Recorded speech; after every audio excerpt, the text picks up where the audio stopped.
Hello, Tungsten Miner here. I am standing in the midst of my tree breeding area. And of course you can see I've got a whole bunch of trees here that do not come standard with Minecraft. And in the center I've got this humongous structure which has something to do with all of this. But all of this is kind of pretty late in the game as far as the Forestry mod is concerned, which introduces this whole notion of tree and bee breeding. So I'm going to go back to my house and show you where you get started with forestry, and eventually work ourselves back up to this point. Here I am back in my crafting room, and I've got on this crafting station the very first forestry thing that you'll generally want to make for yourself, which is a scoop. So I'm going to grab my scoop here, and I'm going to take off and show you how you might use this thing. Okay, so here I am. I found a couple of different beehives surprisingly close together. Now, let's talk a little bit about why you care about any of this to just get started. Bees that forestry adds create various kinds of products in their honeycombs. So you can produce wax, which can be used to make torches. You can produce honey, which can be used as a food. You can produce all sorts of other byproducts that make useful things in the game. But the really interesting thing starts happening when you breed bees of two different species together. And I'll talk about exactly what that means and how you do that in a little bit. But you can see here we've got a white hive off in the distance there, and we've got a red hive really close by. So I'm going to start by taking my scoop and breaking this block, just like I'd use a pickaxe or a shovel. And so I've got that bee, which is a meadows princess, and I've got this one, which is a forest princess. Now I've been pretty unlucky in that I didn't find any drones and I didn't find any honeycombs. So I'm just going to go grab some of those that I have brought along with me so that we can see how this works a little bit better. Okay, so whenever you break a hive, you're going to get a princess for sure. And you might get a drone, and you might get some honeycomb. Now, the way that the mod works, at least for beekeeping, is that you might want to take these two different bees and breed them together. So if I bring up NEI, and I look at my bee breeding section, I can see this forest princess that I've got, along with a meadows drone, has a small chance to produce a common queen. And then if I breed the common queen with various other things, common with forest, I can get cultivated. That's kind of an important step along the way. But if I took my common and the cultivated that came out of that crossbreeding, I can get noble. If I crossbreed noble, I can get imperial. If I crossbreed imperial, I can get lapis. If I crossbreed lapis with cultivated again, I can get diamond. So here we've gotten to the kind of point of doing all of this. Diamond bees, every once in a while, will produce a diamond comb. And the diamond comb, if you run it through the right machine, will produce a diamond fragment. And if you craft your diamond fragments together, you can produce diamonds. So wait a minute, how did that all come together? Basically, you take your bees of various species and breed them together to get new species, and new species, and new species, and new species, and when you let the bees do their work by pollinating flowers and the things that bees do, they can produce combs. And these combs, for the more interesting and exotic sort of bees, can produce very useful byproducts, like diamonds. Okay, so how do we get from these bees that I've found out here in the woods all the way up to producing diamonds? Well, to do that, we're going to need to make some more equipment. So I'm going to head back to my base and show you how that works. Okay, back home again. I've set up this crafting table with probably the next thing from forestry that you're going to want to make. Using one of these honeycombs that you found as you were out hunting for bees with your scoop, you're going to take some planks and slabs, put them together, and make yourself a bee house. So let's take this bee house outside and plant it near some flowers. Here we are in a meadow that's just outside of my house. You can see back there is the house. And obviously I've been doing a little bit of work here with forestry in the past because I've got my different kinds of trees and a whole lot of flowers. But it's cleared out now, so I can put my bee house down. And I'm going to take my forest princess and a meadows drone, and I'm going to put them inside my bee house. So when I put the princess in, she goes in the top. When I put the drone in, he goes in the bottom. This shows the two of them breeding together to produce a forest queen. Now the queen is going to work for a while, depending upon the lifetime of the bee, and that's one of the traits that you can breed to be longer or shorter for any given bee. And while she's doing that, you can kind of see these little blue beelets running out from all sides, and every once in a while you'll see the little yellow kind of puffs come out of the side of the bee house. What's going on is the bee is looking for conditions to be just right. So it has to be daytime, and it can't be raining, and it has to be out in the open with a view to the sky. The temperature has to be congenial for this specific species of bee. So I'm living in a forest myself, and I found this bee not too far from where I am, so it likes this climate, the humidity and temperature. So there's all these different aspects of the environment that the bee has to agree with in order to produce. And then every once in a while, the bee is going to produce some combs, which will land over in this little hexagonal spot over here. Just like I got when I broke the hives, except this time I don't need to break the hive. It's my bee house. I can go fetch them out whenever I like. Of course, the bee is not going to live forever, and eventually this green bar will wind down and the bee will die. The queen will die. And when the queen dies, she produces another princess and some drones. At least one, depending upon the species, maybe a lot more than that. Maybe exactly one, just depends on the species. That's another trait that you can crossbreed. So some bees which produce a lot of offspring, you can try and crossbreed them with bees that produce very little offspring in order to get them to produce more offspring.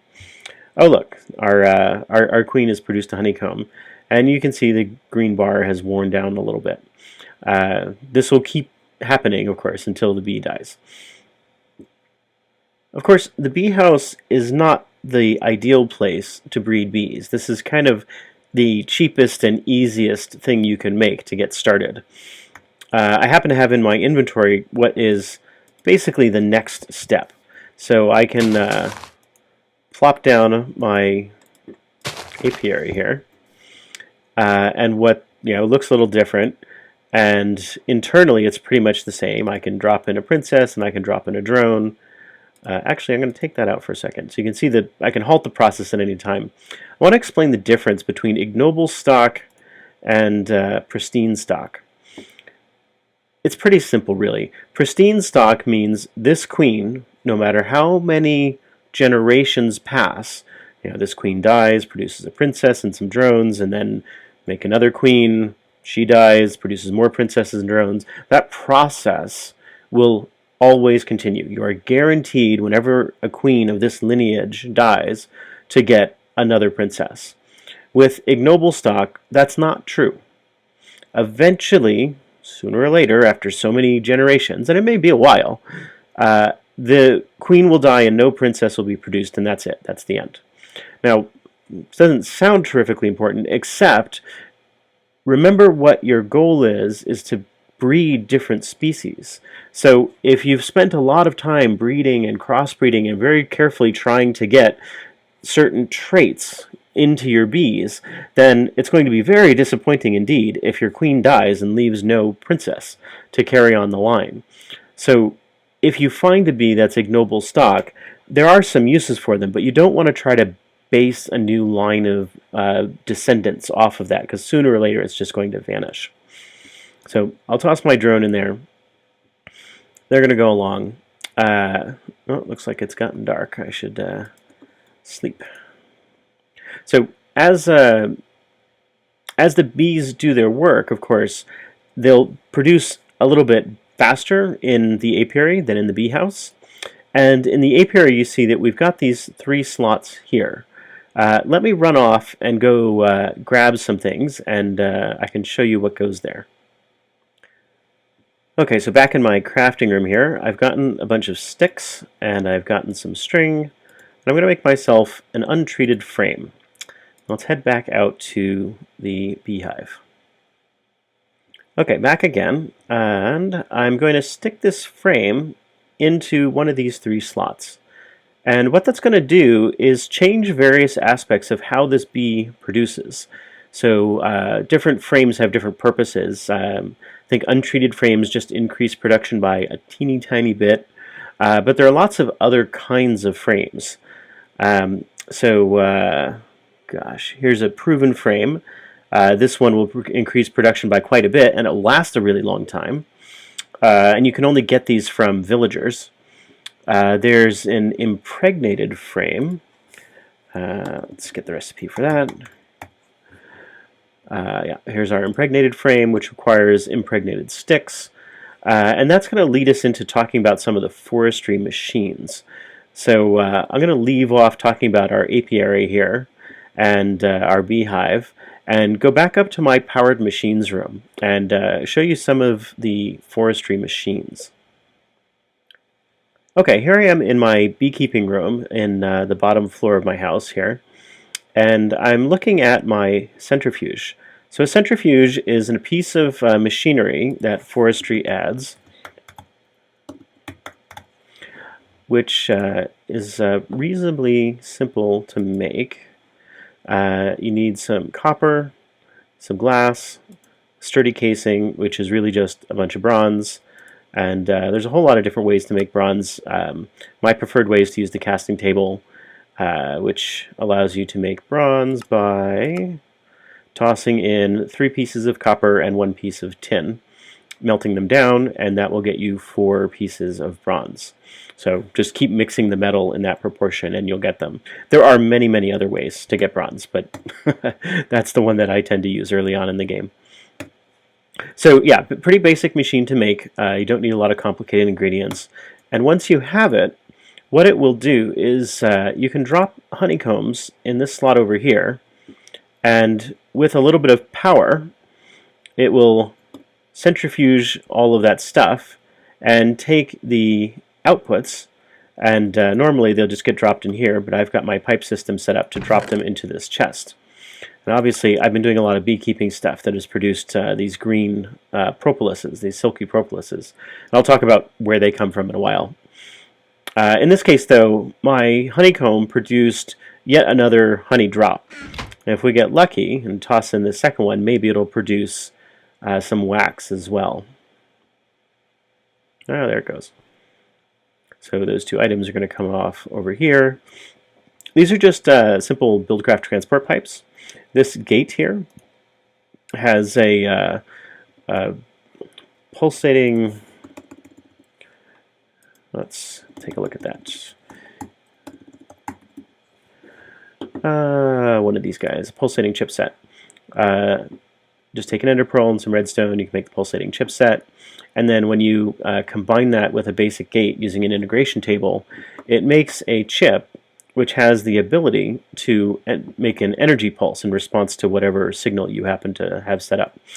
What an energy pulse does is it takes any item in the adjacent inventory and pulls it out, so long as it's on a wooden or emerald transport pipe, which is the extraction pipe in Buildcraft, and then sends it into the pipe system.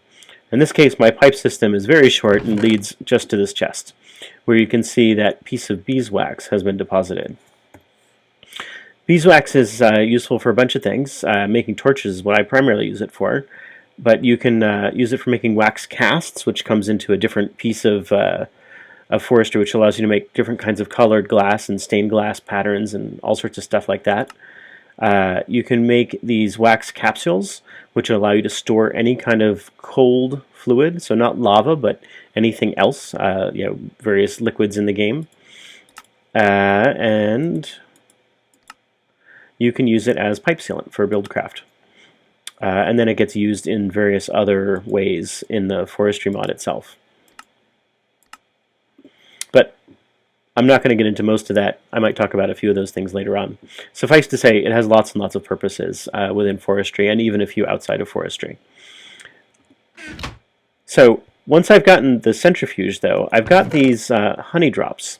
So I'm going to go back up to my powered machines room upstairs and show you what's the next step in using these things. Okay, here in my powered machines room, we come to the second machine to talk about, which is a squeezer. And the squeezer has a very similar recipe to our previous machine. It's some glass, the same sturdy casing, which is just a bunch of bronze, and lots of tin on the sides instead of copper. So the squeezer's job is to take any squeezable thing that you give it and squash liquid out of whatever that solid thing is. So in this case, I've been collecting these honey drops for a while because I've been doing a lot of beekeeping. So I've got lots and lots and lots of them. And it squishes it into liquid honey. Now I've got a pipe system that takes the liquid honey down, drops it into this big tank. The tank, you can see, has got orange sides. So this tank comes from thermal expansion, and it's a portable tank. So if I were to break this tank and pick it up, I can see that it's got however much liquid, so it's full all the way. So it's got 512 buckets full of liquid honey. And it keeps that inventory when I move it around.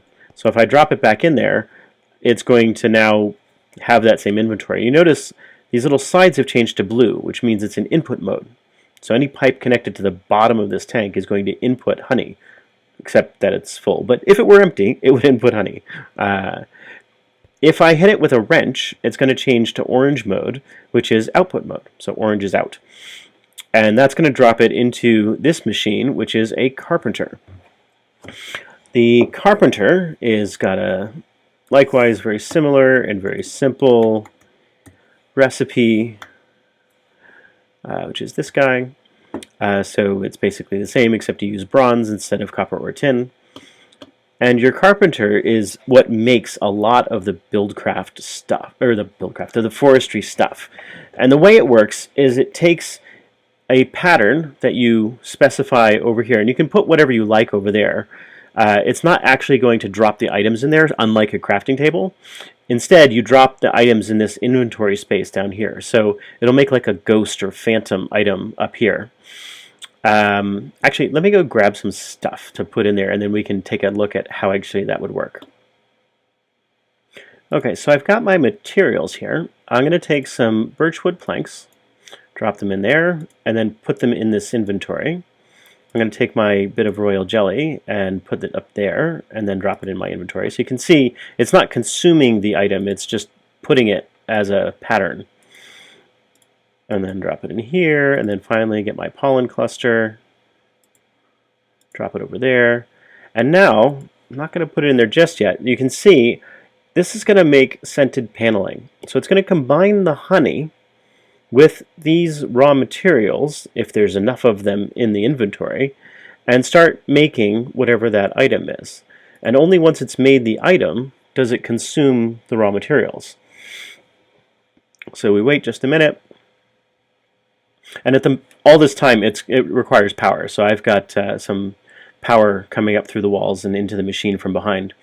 And it produces this scented paneling.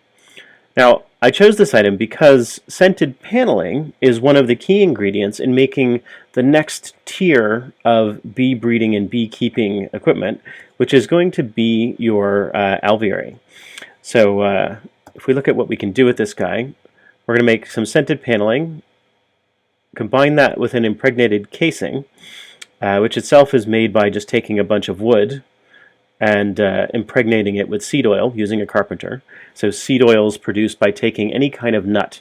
And these can be harvestcraft nuts, they can be forestry nuts, any sort of nut, and putting them in the squeezer, which will squeeze out the seed oil, make your pipes, have it go into your carpenter, and then you can use the carpenter to combine whatever materials.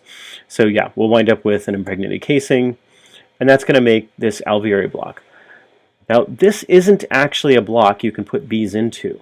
Instead, you need to make a 3x3x3 multi-block structure out of these alveoli blocks. But you can take your alveoli blocks and combine them with various other sorts of materials to make different kinds of alveoli blocks. So this mutator increases the probability that two different species will produce a third species when bred together. The frame housing allows you to add frames to your alveoli. The rain shield makes it so that bees will keep producing even in the rain, and so on and so on and so on. And you can see there's a whole bunch of these different sorts of alveoli blocks that each have their own trick that they do. And so you can mix and match the different ones and get all sorts of different effects in your alveoli, which of course is why you want them in the first place. And the advantage of them being a multi-block, of course, is that you don't have to choose just one function.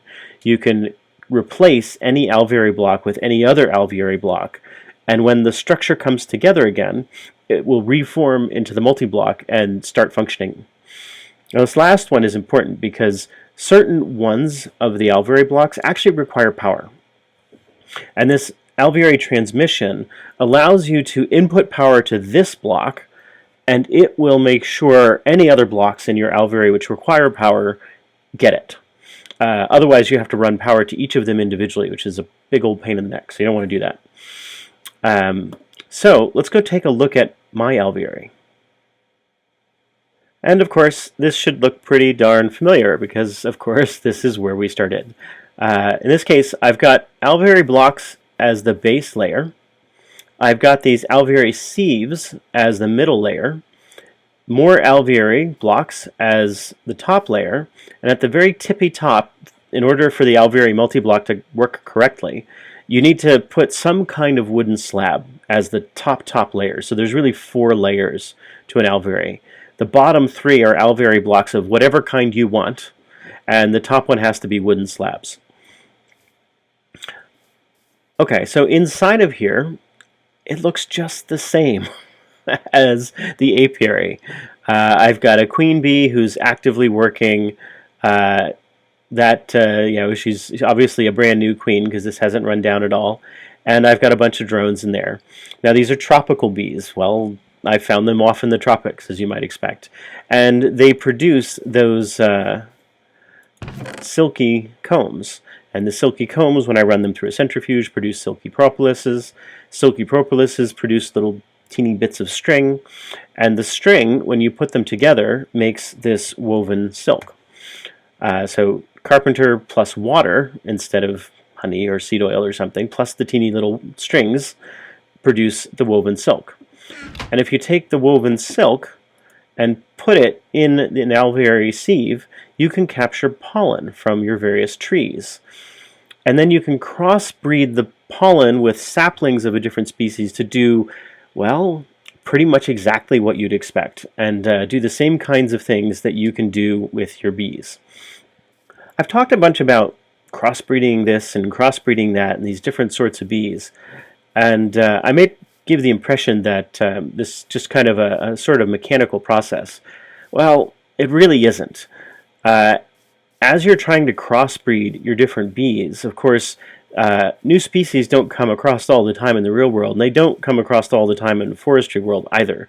So you can have 2 different species of bee in a beehive of one kind or another, and crossbreed, and the chances of getting a species that you're looking for is actually quite low. So you have to get very, very lucky for that to happen. And even if that does happen, if you keep breeding that new species you've discovered with some other species, which you kind of have to because you've only got the one bee, right? There's a very good chance it'll head back and get, the species will get bred back to whatever other species it is. So it's a process that requires a lot of hand-holding and a whole lot of attention and a lot of just plain old luck in order for things to work out correctly and give you the bee species that you're trying to get. And that can make things be very hard and tedious. And honestly, I don't much like doing forestry just for the sake of forestry, or just by itself, just as forestry. And it turns out there's a lot of other people who kind of agree. And so they've made this process a lot easier by adding in various other kinds of machines. I came back here because I wanted to show that here we are in the case where the queen has died. She's produced a new princess, a couple of drones. You can see our untreated frame here has gotten worn down a bit. Eventually it'll get worn completely and destroyed and just disappear. So you kind of have to keep making them, which takes a lot of resources. Looks like our forestry queen is still going along pretty well, though. That's probably because the bee house works the bees much more slowly than the alveary does, or the apiary does. So you don't get as much produced in the same amount of time, and the bees last a bit longer. The secondary consequence, though, of running one of these things is all these flowers. The bees generally require some kind of plant nearby, depending upon what species. And all the typical ones, the meadow and forest and so on, require just simple flowers. But that could be just one flower. What winds up happening is as the bees go around, they're pollinating and doing whatever bees do, and that has the side effect of creating all of these flowers. Now, normally in Minecraft, this is not a big variety of things.